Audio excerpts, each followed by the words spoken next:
Welcome into Tapping Vegas, brought to you by Better and Green. Today we're breaking down UFC 313, Alex Pereira versus Magomed Ankalaev. I got Bobby back with me this week. The Oscars are over, so there's no more extra recording this week. As always, all of our odds are done over at DraftKings, and if you would like a free $150 in bonus bets, make sure you guys use the link in description or at bettergreen.com, where I also post weekly articles about women's MMA at the plus 3.5. Is it a profitable strategy? And DFS plays as well. Bobby, welcome back. How was your week off, man? Did you have a good time? Yeah, I did. Obviously, I missed the show and everything. Very rare that we can't work it out to where we both record this show together. So it's nice to be back in the saddle. Everybody that thought I was dead and gone, hey, the Lord's allowed me to live to see another day, and I'm about to make it everybody else's problem. I love it, man. And you know what? You get to see this card. We've had to deal with some not so great cards lately, but this one, there's a couple bangers on here that we're going to talk about. As always, we give you guys 5 fights to win you guys some money. And Bobby, why don't you take this first fight away, man? Armen Petrosyan versus Bruno Ferreira. Ferreira, as you Brazilians would say it out there. Excuse me, I speak Portuguese with ease, as Miguel would say. But yeah, so Bruno Ferreira, this is a very interesting fight for him right now. He is currently the slight dog in this, just ever so slightly, though, plus 120 to Petrosyan's minus 142. A lot of these fights are going to be very, very razor close fights that we're going to be going over. Easy margin of victory and path to such victory for either fighter in these matchups. But as always, we're going to break it down for you, give you the sharp odds, our analysis, both from the fight perspective and the gambling perspective, which is what separates us from the ops. So to dive into this, Armen Petrosyan on a 2-fight skid right now. Now, how much stock do I put in this? It depends. We see this happen all the time. We've talked about this a lot on this show. Sometimes they can bounce back. Sometimes this is the beginning of the end. How do I feel? Keep listening. Petrosyan lost to Shara Magomedov in October last year. No shame in that, right? I mean, I know Shara just kind of got, as the young ones say nowadays, fraud checked in his last fight and whatnot. But nonetheless, it's still not really surprising that he was able to KO TKO Petrosyan in a striking matchup because Magomedov is a pretty good striker himself. And, he also, before that, February last year, got arm triangled in round 1 by Rodolfo Vieira. So, no shame there. Rodolfo Vieira is a black belt, very credentialed grappler, things of that nature. So I'm not too concerned, even though these were both quick finishes that he suffered. Round 1 from Vieira, round 2 from Shara Bullet. But, I mean, he's matched up against Bruno Ferreira, 12-2 right now, 8-4 for Petrosyan. And, he's coming off a loss himself, right? Ferreira just got, once again, arm triangle. I love that sub in real life. I really do. Round 3 arm triangle loss to Abus Magomedov last October.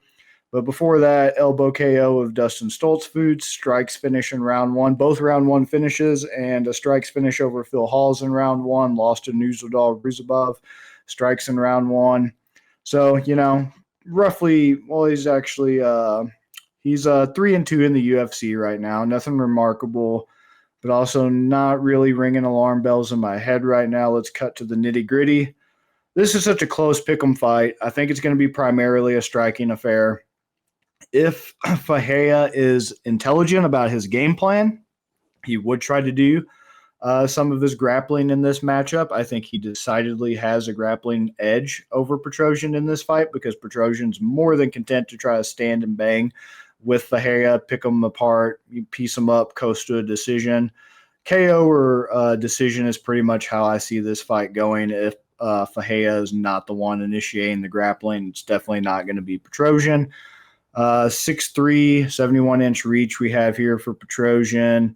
5'10", 72-inch reach for Ferreira. Age isn't that great. 32 for Ferreira versus 34 for Petrosyan. Nothing crazy with these reaches and all that. I mean, even though Ferreira is the shorter guy, he's got the longer reach by an inch, weird ape index we've talked about on here before.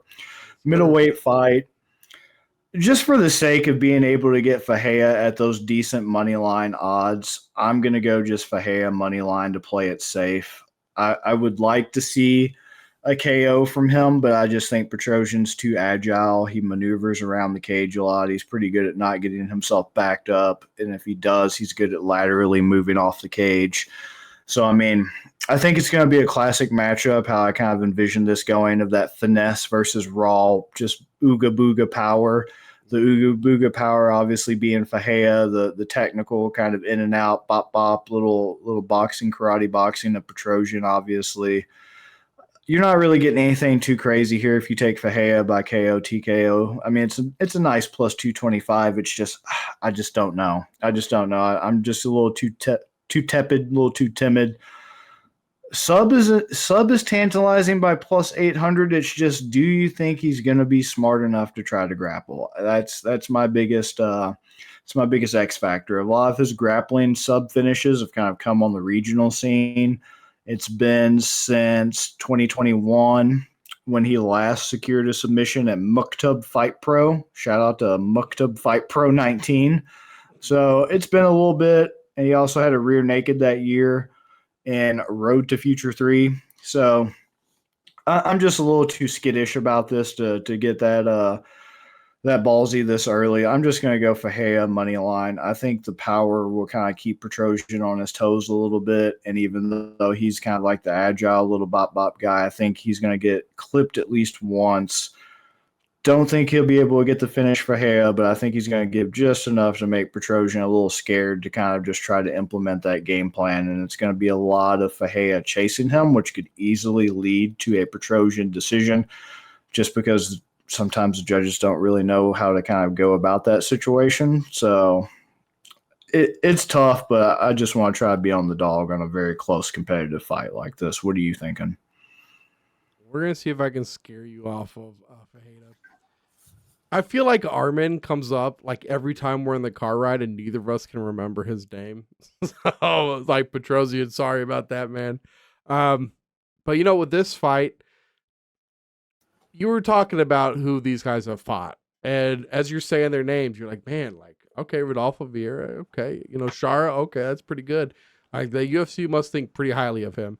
And then you're talking about Ferreira knocking out like Phineas and Ferb characters. Like, who the hell are half these people? Like Stoltz flutes, like whatever, man. Petrosyan. Hey, RoboCop was his first win in the UFC. Knocked out RoboCop Gregory Rodriguez, who just got handled by Cannonier. Yeah, handled is absolutely the word for it. That dude had 1 round in him. Like, I can't believe that was like gonna be a 5-round fight.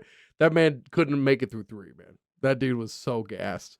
Yeah, but RoboCop beat Chidi Njokwani. Dude. we're gonna have to talk about Chidi again at some point, and I'm not ready for that. So one of my things is when I was watching back that Shara fight, dude, Petrosyan rocked him multiple times and clearly won that first.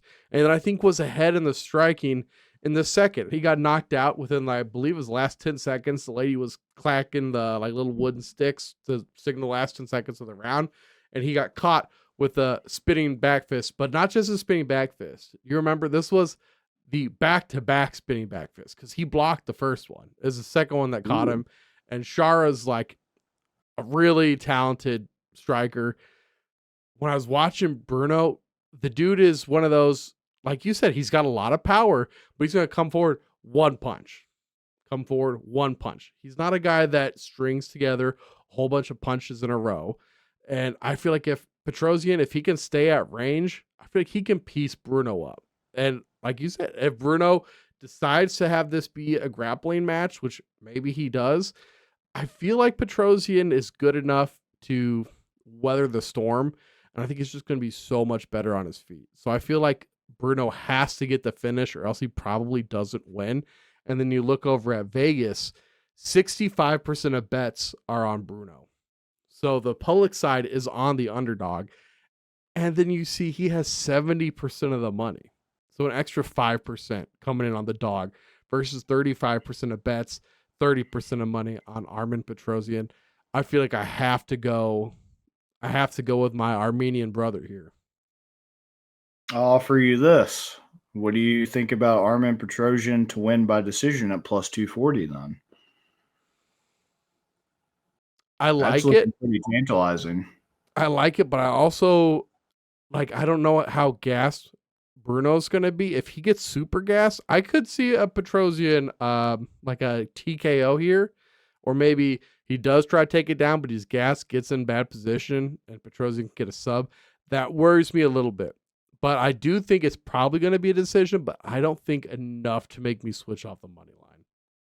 Okay, I was gonna say because you're not getting KO, TKO, or decision double method for Petrosyan at anything worthwhile. That's a minus 145. They pretty much see it exactly how we do. Yeah, exactly. So I'm going to be on Petrosyan here. You staying on Bruno? Yeah, I'll probably regret it, but something, lone wolf takes the first step, ejaculates the hardest, whatever Confucius said. I like it. What does Confucius think about the second fight? That is between Mauricio Huffy and King Green. And these two guys are coming off of, it's hard to say their worst performances of their careers, but definitely the worst of any of their recent fights. King Green, if you don't know, me and Bobby are not the biggest Paddy Pimblett guys. Not that we just hate on him a ton, but we just don't know how skilled this guy really is. And then Huffy had all this hype and then comes in and gets rocked by Yontop. He didn't look very good against Yontop. I believe he cost us our picks because we took Huffy by KO. We just thought there's no way. And then it ended up being kind of a tough fight for him. And so with that being a tough fight and then Green actually getting submitted pretty easily, and not just submitted, put out. Paddy had him in a leg triangle armbar. He had both. And the dude was out. Bobby Green was out. Neither of them looked great. So going into this fight, you're seeing Huffy as a 4-1 favorite is kind of hard to swallow. But at the same time, we talked about this in past episodes, and I'm sure we'll talk about it again later in this episode. Green has just had so much wear and tear on that chin, man. 32-16-1. That is an absolutely insane number of fights.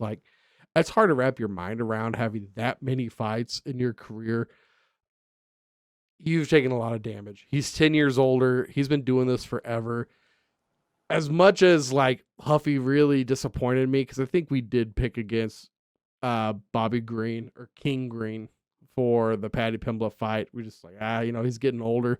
I think I kind of have to do it again here and take Huffy, but the methods are kind of scared me because he's a 4-1 favorite. So money line's terrible, but is he going to get the KO or the decision? That's where my pause is. What do you think? Are you even on Huffy? See, I feel it in my plums that this fight is actually going to go somewhere that we might not necessarily think about. And I think that because I think the two ways that this could play out that have the best, I've done my calculations. I have my binaural beats that I'm listening to. I have my heart rate monitor and my Swedish-made penis pump. And all these esoteric data collection devices tell me that, one, Huffy's either going to get exposed and fraud checked, like the young stripper man who just got fraud checked, whose name is escaping me already, unfortunately. We don't talk about that young man because of how disappointing he is, Peyton Talbot. Oh, no. Yeah, Peyton Talbot. So I think he's either going to get fraud checked like Peyton Talbot, or I think he's going to rock King Green. And he is actually going to be like, you know what, guys? I'm going to sub him just as a principle, just to show you that I can type thing. So I'm going to be on Huffy, but I really think so. Yeah, you mentioned it. Green's got a lot of miles comparable to some people's moms out here. Yeah. A lot of miles, a lot of wear and tear, he's been finished a lot. He's not been bad for since 2023, beat Ferguson, but come on now, it's Tony Ferguson, a shadow of himself. Grant Dawson, I still can't get over he beat Grant Dawson. That's such a damn fluke. October of 2023, that round one fluky finish over Dawson. lost in round 1 to Turner, who we're going to be talking about just in a few minutes. Beat Jim Miller. Okay, congratulations. You can hang with another grizzled vet. Obviously, Right. we just talked about Patty, so not as terrible as you would think a guy at this stage of his career would be, where he's just racking up loss after loss after loss. He's still competitive. He's still hanging, and I like King Green. I really do, but I think this is the moment where I think for Huffy, this isn't going to be a Peyton Talbot exposed situation. I think this would just be like a weird anomaly where it's like something about Lon Top he just didn't match up with early in his career, kind of like when Makhachev lost to the one fellow whose name will come to me here in a second. I think it's going to be that type of situation, right? Like Adriano Martins, I think was who it is. I'm going to double check that. That was who Makhachev lost to, where it was just – that it's not a sign of things to come. It was just Adriano Martins. It was just a weird, for whatever reason, matchup for him. Something about it just didn't jive. So I'm going to be on Huffy, and I'm going to say, since I'm getting a sub at plus 900, why not? Because KO TKO is at minus 125. You already said 85% of the bets are on Huffy. Only 15% is coming in on King Green. I'm going to do, and you get Huffy by decision at plus 250. That's not bad since it's a 3-round fight. I just don't think King Green's going to keep up with it. I just don't think he's going to be able to handle that power, not at this stage of his career. I'm going to go sub at plus 900 just to lob it out. Okay. Well, if you're lobbing it out, then I'll just stay safe with the money line. That we can both hit. And if not, I could at least, maybe if it doesn't even pan out, maybe Bobby Green gets the win. But hopefully that doesn't happen. Hopefully we just keep rolling. Before we go into this next fight, shout out Jalin Turner's mom, right? Yeah, she seriously watches the show. That's nice. Hope she's watching now. So, Bobby, I'll send it to you for this fight, man. Jalin Turner versus Ignacio Bahamondes. We're not at least I'm not disappointing Mama Turner today. I'm on Bahamondes. I picked against Turner when he fought against Moicano. Thankfully, that turned out to be correct. But it comes with the caveat of, man, Turner looked really good in that fight, and he could have had the finish himself way before Moicano had he not left it in the hands of the incompetent ref. He had the opportunity to follow up. I mean, props to him from a human being, or as Brendan Schwab would say, human being standpoint of being a top G and not, inflicting unnecessary damage upon a guy who is clearly out and the fight should have been stopped, arguably. But cost him the fight and led to him getting finished himself, snatching a defeat from the jaws of victory, so to say. So, yeah, I really like Jalin Turner in this particular matchup especially. Jalin Turner's been around since 2018, but not long enough to concern me, right? He started off kind of on a rough patch, losing to Vicente Luque, but in 2018, that version of Luque was just an absolute animal. So for that to be his first official UFC fight, no shame in getting finished in round 1 by Luque. He was just such an animal back then. Beat Callan Potter. I don't even think he's in the UFC, so that's unfortunate. But hey, lost to Matt Frivola. That's concerning, but that's 2019. And then after that, he turned things around. He looked like a way different fighter, and he went on a five-fight win streak. Brock Weaver, I know that guy was garbage. I remember him so clearly in my head, but still nice to see that he could beat him with a rear naked in round 2. And this is going to come into play with my analysis. Excuse me. And then I'm really impressed he beat Uros Medic. I've been a Medic guy for a while now. Round 1, rear naked. Jamie Malarkey, tough as nails, finished him in 2022 by strikes. Brad Riddell, guillotine, amazing. I was a big Brad Riddell guy. Unfortunate that dude fell off a cliff. Lost to Mateusz Gamrot, very close split decision over 3 rounds. No shame there. Arguably, even though he missed weight, I know people were sour about that. You could make a case either way that he beat Dan Hooker. Another razor close split decision in that fight. You could make an argument either way. Beat King Green with punches round 1, as we just discussed. And like I said, he lost to Moicano last April, his most recent fight, but he unfortunately he got screwed. He should have followed up. Let's just say that. He should have followed up. So in this fight, I'm all in on Jalin Turner because I think that since he's went on that 5-fight win streak, I still think he's that guy. I still think he's that same fighter, if not even better than that. And Bahamondes, I think this is going to be the key to this fight. Bahamondes is a flashy striker. He does those head kicks. He does those spinning back kicks, the wheel kicks, the flashy cool stuff that he gets knockouts, the flashy wheel kick over Roosevelt Roberts, the Brabo over Rong Zhu, head kick over Christos Gallegos, Manuel Torres. These are good wins, but I mean, he lost to Ludovic Klein. Ludovic Klein's an animal. He lost to John Makdessi, even though he came in dramatically overweight. Another really close split decision, so I'm not really going to hold that against him. And it was 2021. He's looked a lot better since then. But I think the edge in this fight is going to go to Jalin Turner because I think he's just strong. I think he's big for the weight class. Here at lightweight, I think he's just massive. He's got a 75-inch reach. He's 6'3".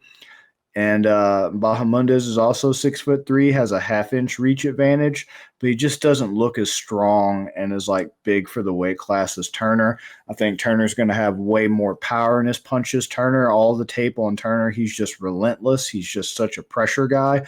That's great to implement against Bahamondes because Bahamondes needs room for those kicks, right? To beat a flashy kicker, like the secret to Edson Barboza, for example, was pressure. Don't give them room to throw that kick. If you're on top of a guy, it's a lot harder to kick. And when you force him to rely more on his hands, I don't think Bahamondes has the power in his hands that he has in his kicks. Most people don't, right? Your legs are a way stronger part of your body, generate way more force than your hands alone. Your hands are very delicate. And even though you're a trained, seasoned fighter, still a lot easier to break your hand than it is your leg. Just don't talk to Anderson Silva or Brittle Bones, Chris Weidman.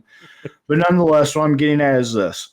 I think Turner, if he would be smart to get Bahamondes in a situation where he uses that power, he uses that pressure and that aggressiveness to get Bahamondes in a situation like he did with Josh Calabal, where he was able to get back mount and just rain down punches on him as he had Calabal flattened out and just pound him away, no homo, into submission, basically, get the ground and pound win. Or he could get them to give up their back like he did Medic and get the rear naked. So I think he's going to get a sub. I think he's going to know that he has that grappling advantage. Bahamondes does not want to grapple, even though he's got that Rong Zhu Brabo. I don't think he's a grappler. I just think it was advantageous. Turner's just slick, man. I think he's very well-rounded. He's very aggressive, smart pressure. He's going to crowd the hell out of Bahamondes. And then from there, it's going to be up to him how he wants to do it. Like Tupac said, how do you want it? Is he going to want to take the KO, TKO? Is he going to want to take the sub? I think he's going to take the sub. I think he's going to do it just like he did Medic, just like he did Kulabal, except it was a ground and pound with Kulabal. But, I mean, he did it to Brock Weaver. He took the sub. I really like Turner in this fight. I hope it's not like a jinx or whatever. And especially I'm getting Jalin Turner at a plus 110 and Bahamondes at 130. I think people are just really letting that Moicano loss cloud their judgment on this. And it's very split. You got 48% of the bets on Turner, 52% on Bahamondes. This should be an accurate reflection. This should be way more. I think, honestly, it should be way more of a favorite for Turner. I think Turner should be not ridiculous, but at least like a minus 200 something. I'm really just can't say enough good things about Turner, so I'm going to cut it short. You're getting Jalin Turner KO, TKO plus 250, Jalin Turner sub plus 550. What if I do like a double method? Because that's very tantalizing based off my analysis and what I've been saying. So if you do Jalin Turner, KO, TKO, or sub plus 175, I'm rolling with that. I'm covering all my bases. That's how in on Jalin Turner I am on this fight. I like Bahamondes. I like Turner, but I just think this is going to be a really good bounce back fight for Turner, and I think it's going to let people put some respect on his name. Bobby, I'm sorry. Oh, you're killing me. Mrs. Turner, I'm sorry.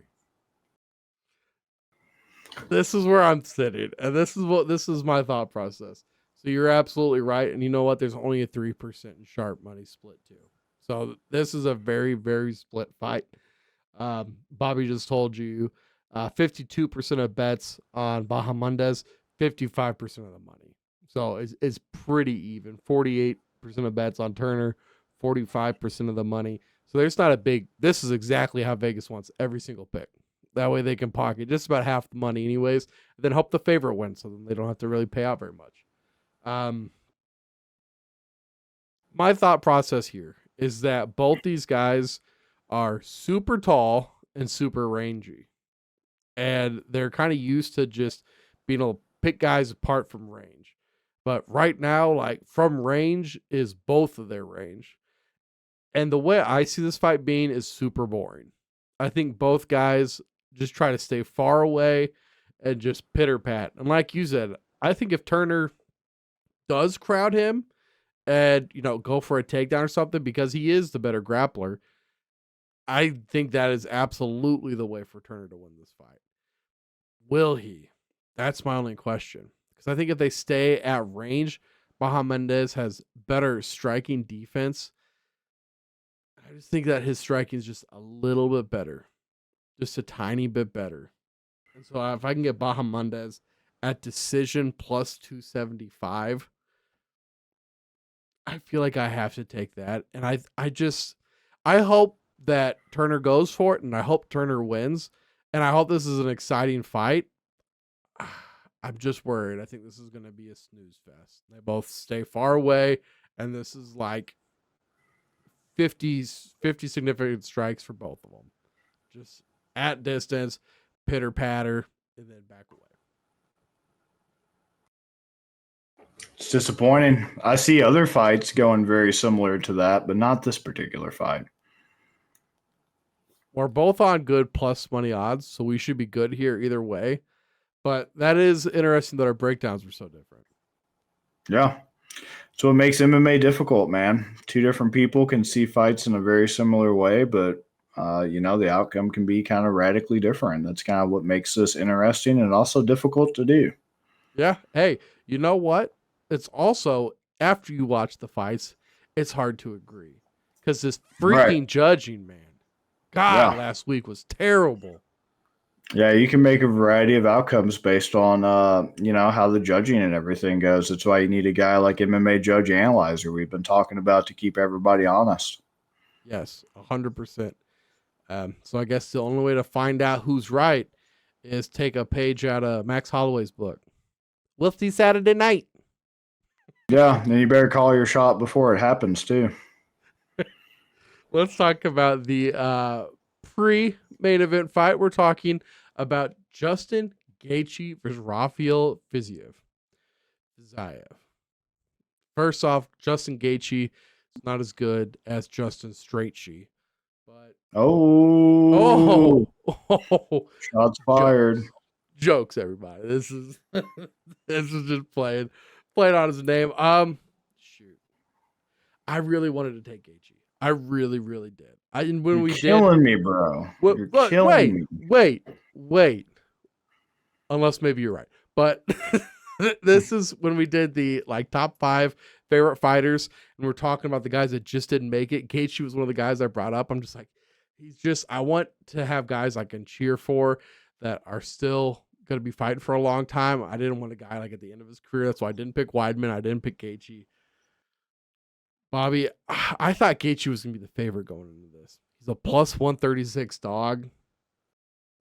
83% of the money's on Gaethje. I was about to say, 73% of bets Gaethje, 27% on Fiziev, yet you're getting Gaethje at a plus 136. That's very weird. Very odd. He's also the big name guy. He also won the previous fight since this is the rematch. So why is he the dog? Why does Vegas want money to keep pouring in on Justin Gaethje? Warning flags. Red flags should be going off in your mind right now. 17% of money on Fiziev. 27% of bets, 17% of money.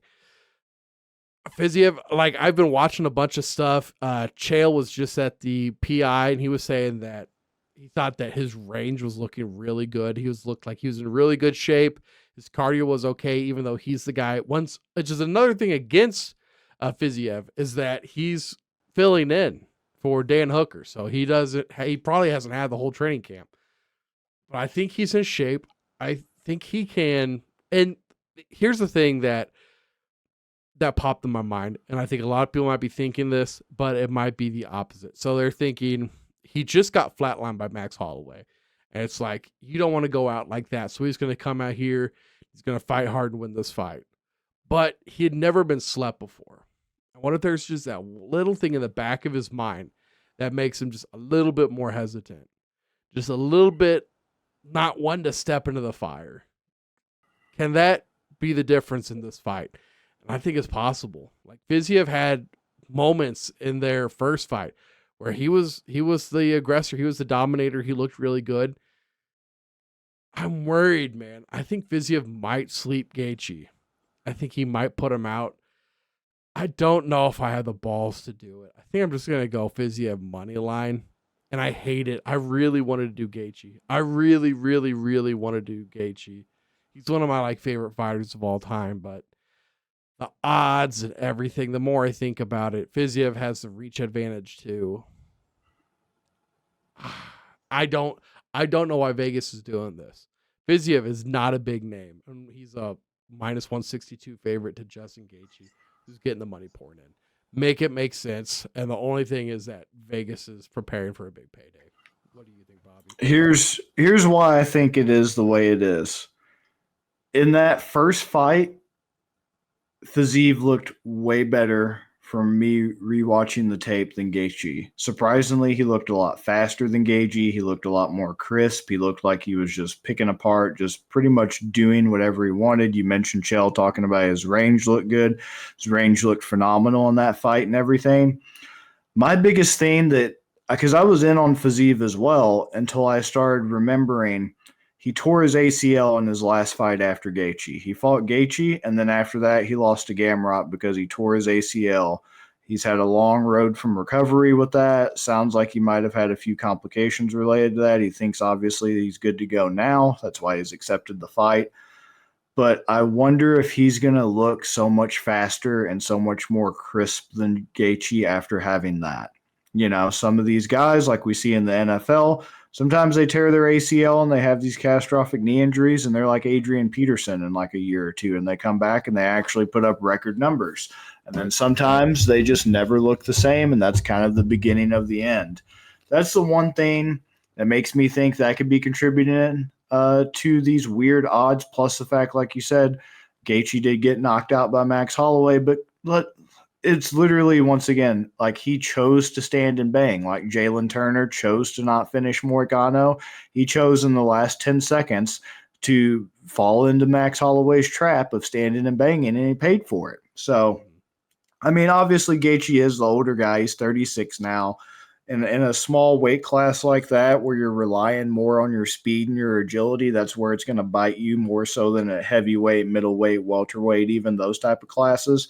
And everything, like those smaller weight classes, you're really fast twitch, and if that starts to go, you're dead in the water essentially, and guys start really overtaking you.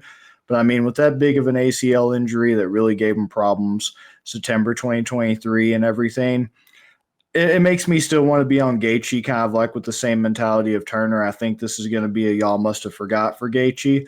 Don't get me wrong, Justin Gaethje is well aware of his own mortality, if you want to call that, his time in the UFC. He's been saying ever since, 2018 with his war with Dustin Poirier the first time, and then the Eddie Alvarez loss when he put on that great fight in 2017. And he was kind of like, man, am I even going to be around in a few years? I'm going to still be entertaining. I still want to put on these fun fights, but I also need to think about my longevity. And since then, he's looked like a different fighter. He's played it smart. He's still gotten his finishes over James Vick, Barboza, Cerrone, and Ferguson. Lost to Habib, no shame there. Beat Michael Chandler pretty handily, no shame in losing to Oliveira.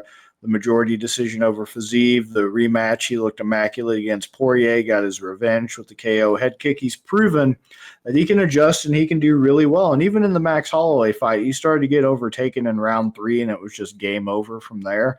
But up until round 3, he was competitive. He just made silly little mistakes and everything. And I just don't think Fiziev can really punish him the way Holloway can, right? Like Holloway was able to really use his power, use his volume to make him pay for those mistakes. Fiziev is kind of a big mystery box to me right now coming back from this injury. kind of like Gaethje's kind of a mystery box, as you were alluding to, coming back from his first actual getting slept loss. Is it going to affect him mentally? Is Fiziev going to be affected mentally by this, surgery? Is he going to be able to put weight and trust, that surgically repaired leg and everything in this fight?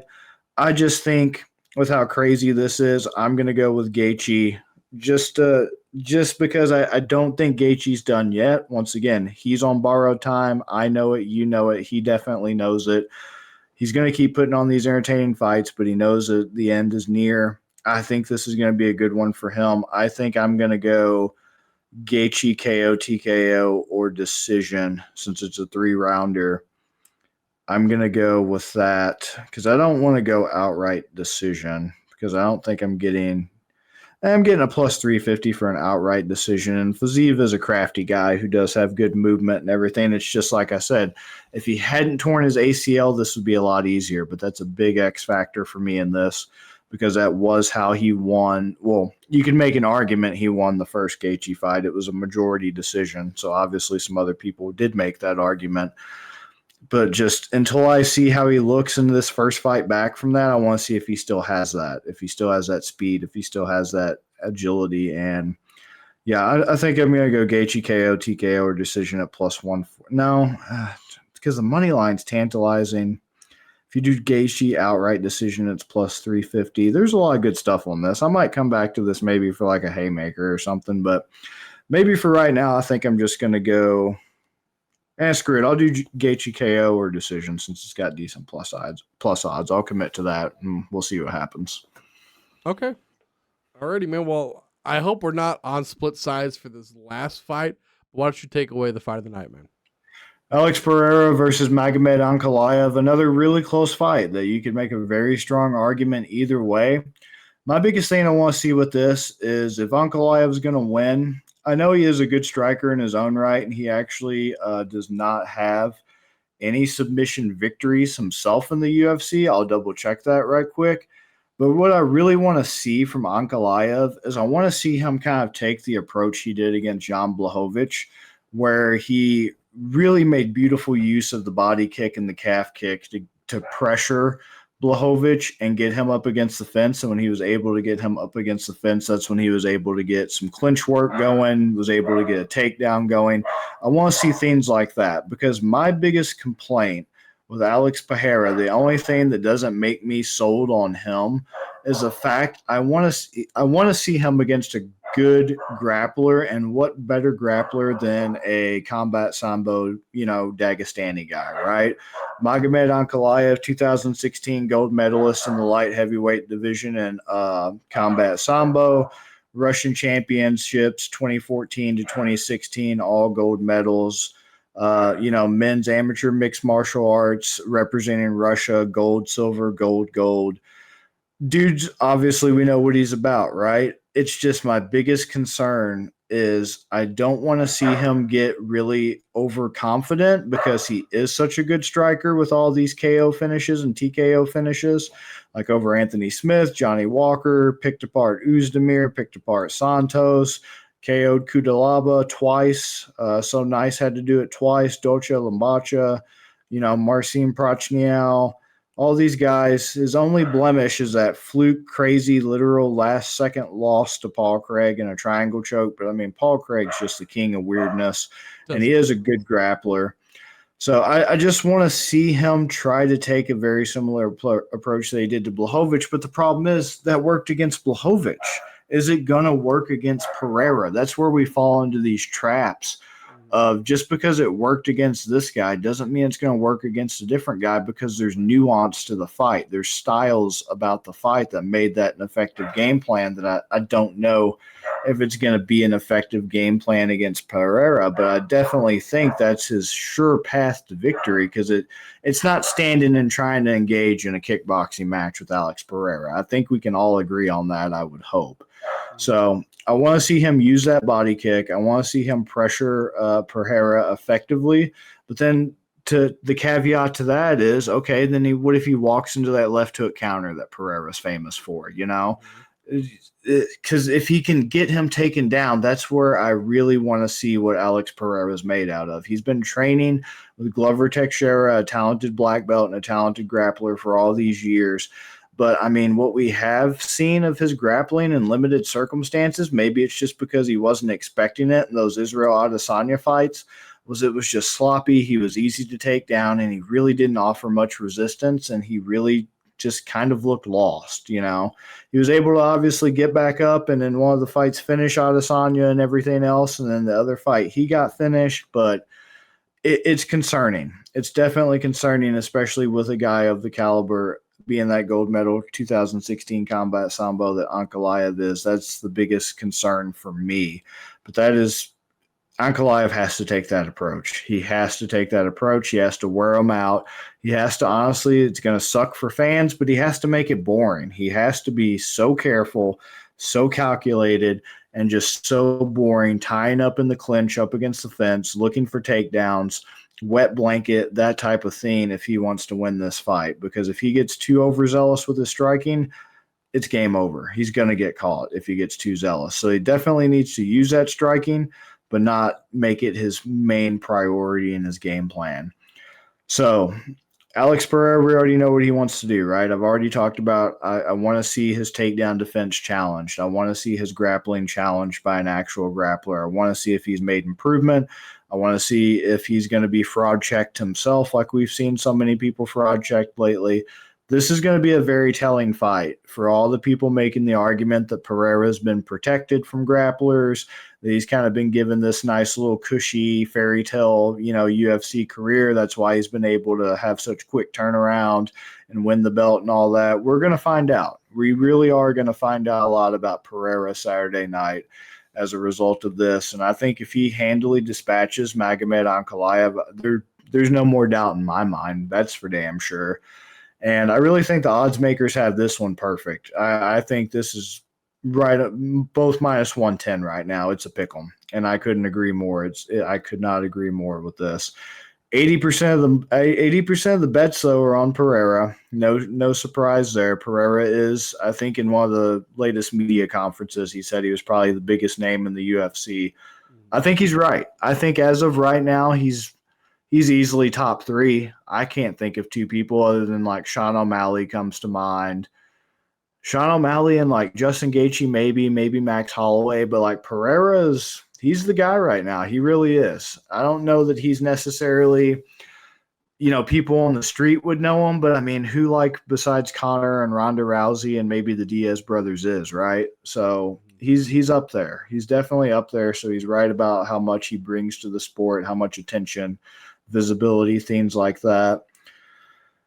It's so tough to pick because you just don't know, is Ankalaev going to be smart enough to grapple? It's what we always talk about with these styles, and it's what we talked about with Jalin Turner and how we can come to such different conclusions because, like, I think Turner can use his power and, like, pressure and not get picked apart. You think he's going to get picked apart? It's tough. It's so tough to try to forecast. Are they going to be smart enough to do the game plan they need to do? Are they going to get rattled? Are they going to get shaken and abandon it? I mean, Pereira by KO TKO, surprisingly, this is one of those rare times where you're getting plus money on that at plus 150. Decision would get you a plus 550. So you're finally getting Pereira at some decent props if you're bold enough to take them.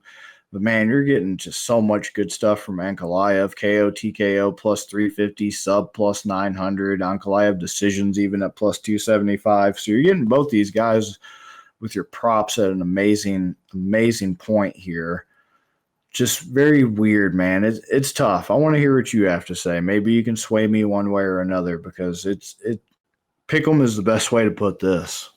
Yeah, no, this one's incredibly hard. I don't know what to take from Magomed Ankalaev saying he's not going to wrestle Pereira. I don't think understand. that's smoke and mirrors. I think he's just screwing with them. That's what I mean. That's his, like you were just saying. That's his like method of victory. Like that's his path to victory. I should say, is that you wrestle him, you make it nasty. But I don't know, man. I just feel like I've been doubting Pereira, and then he just catches people and just puts them to sleep. And like, I'm not gonna use the Khalil Roundtree one because like, everybody knew that, but like the Hill one, and I don't want to be like salty like Hill, but that was a little weird the way that Pereira was able to just kind of like brush off the ref and be like, no, step back. And then they were like, all right, keep going. They didn't like separate him and be like, okay, fight. Like he just kind of stepped in, intervened, and then like walked away and let Pereira just hit him. I don't know. I feel like Pereira is the new, like you're saying, the new face of the UFC. And if there is any like judging bias or any reffing bias, I feel like it's going to be on the side of Pereira. I don't know. I like Ankalaev. I know he has those credentials, but he just has not impressed me like in the fights that I've watched. And like, okay, you're fighting and you're beating Johnny Walker, and he has beaten some good names. And I do think he's deserving of this fight, unlike Roundtree when we last saw Pereira. But also what scares me is the money. 20% of bets, 16% of the money's on Ankalaev and a pick'em. So it's like 84% of money on a pick'em. That's always the wrong side to be on. But I feel like this is one of those where you could be like Ankalaev is clearly the side to be betting. And I feel like that's the right side. And I feel like Ankalaev could be winning for 3-4 rounds. And then one punch gets caught. And then that changes the whole thing. So you're on the right side, but just one punch ended it. And Pereira ends up winning. I don't know, dude. This one's hard. I think I'm on Pereira here, but because I just haven't seen enough wrestling from Ankalaev in the UFC. I feel like he's too comfortable standing and banging. And I feel like if he does it against Pereira, then it's not going to be good. Yeah, that's a problem, right? I mean, when you have a tried and true method that has clearly worked for you in the vast majority of your fights at the UFC level this entire time, it's definitely hard to stop what's worked, you know? If you brought her to the dance, you dance with her. So it's hard, man. It's weird, but I don't know. Like there was the first Israel Adesanya fight, he was losing until he got backed up against the fence. Israel Adesanya thought he had him right where he wanted. Boom, left hook, and that was the beginning of the end. It's like I could easily see same thing happening with Ankalaev, right? Like he gets maybe, Pereira even a little wobbled, smells the blood, rushes in, a little too callous, a little too careless, and gets clipped. And that's the tough part, because that Israel Adesanya finish was kind of late in that fight too. It was that was round 5 when he got that finish. And so he still had that power in round 5 of a 5-round fight, 2 minutes and 1 second in. That's insane. That's insane. Roundtree got to round 4, right? Like I feel like that one went a little later than we expected to. Yeah, but he's 4:32 of the fourth. He's throwing hard late in the fight. Yeah, he was beating the hell out of Roundtree. Credit to Roundtree for having a chin and weathering that. But man, his face looked like roadkill after that. He was busted up. Obviously, we know what he did to Jiri with the head kick that was just vicious. The Hill thing doesn't really bother me too much because if I remember correctly, it was Pereira that got fouled, so he can obviously make the call about whether or not he was good, so that's why he waved off Herb Dean. We saw Demetrius Johnson do that. I forget who it was against, but Demetrius Johnson got kicked in the balls, and hell, it might have even been Herb Dean, actually, who tried to stop that too, and Demetrius was like, no, I'm good. So it's definitely up to the fouled fighter if they want to take that time or not. So I don't really have too much beef with that. I mean, I know obviously Hill can make the argument. I think we'll see that rematch eventually, just to kind of silence the doubt. But I mean, I don't know. Pereira, since he does think he is a big name right now, and like I said, I can't really argue against that. But he is 37, and I mean, MMA is not really something you can keep making it. I mean, at this weight class, this is a good weight class to be a little bit older, and you can get away with more in light heavyweight and heavyweight than you can anything below welterweight. But he talked about boxing, Ushachik or whatever. I don't know, man. I don't know if he could just start chasing money fights after this if it's pretty convincing, because a lot of people, and like you alluded to, I really do think that Ankalaev's the best guy for this fight. He definitely deserves a shot at the belt. And like I said, we need to see was he being protected? Was he being shielded from these guys who could potentially challenge his grappling and everything? Is he going to get exposed? But I think to wrap it up and kind of stop sitting on the fence and being one of those tepid little fence sitters, and actually sack up and make a call before anything happens. I'm gonna go Pereira KO TKO at plus 150. I'm gonna go with that. Decision, I think if it goes to decision, he's gonna lose a decision. Sub is kind of tantalizing because maybe he could do something crazy with the Paul Craig style last second Hail Mary type thing or something. And he's like, I've been training with Glover. I told you guys I was better than you thought in grappling, but I'm just going to go KO TKO at plus 150. What's kind of your official call here? No, I think that's a good call. Since it's only plus 150, I'll probably stay on the money line just to be safe because it's only minus 110 if you take the money line. Also, while you're talking, I was thinking like maybe Ankalaev's winning this fight and like has the control time and stuff, but just like Roundtree's face, like what if Ankalaev his face just gets beat to a pulp and this is like a ref stoppage? Because I think if the ref has to step in and call this fight, I think it'd probably be more likely that he calls it on Ankalaev than calls it on Pereira, because I don't know how much Ankalaev's going to be really touching up Pereira. So I will just do Pereira money line. It's in Vegas. That's actually a really good point. If this was in like New York at Madison Square Garden, they're really skittish. I think Vegas will let it go. It has to be pretty bad for Vegas to call it. Yeah, that's a really good point. And yeah, if it was in New York City, I would definitely start to think about that. But usually Vegas is pretty good. It has to actually be serious for them to stop the fight. It can't just be like a Nate Diaz like bleeding from, all the scar tissue he has on his eyebrow. Right. Like, oh my God, stop it. Oh, the humanity. Like, so yeah. If anybody's going to put your nose where your forehead is, though, it's going to be Pereira. He can do it. Yeah, he can do the damage. There's some interesting things for Haymaker. Maybe even like a nice little bonus bet, maybe on Twitter or something I'm going to come out with that I've been seeing here. Something to do with like maybe a little parlay I'll post to Twitter. But what do you think about this right quick? And then we'll get to Haymaker. What do you think about DraftKings has Pereira to win, KO TKO over 3.5, and then it's a plus 1,000. I like it. Because I think Ankalaev could make it over 3.5. Oh, I think so too. If Roundtree can make it to almost the fifth, Ankalaev can make it past 3.5. Yeah. I think that might be nice. Maybe that'd be like a little bonus. Maybe I'll do that and another parlay, but I'll keep that secret. You'll have to go to Twitter for like the 3-leg I'm thinking about. Okay. And yeah, we'll give you the Haymaker. Yeah.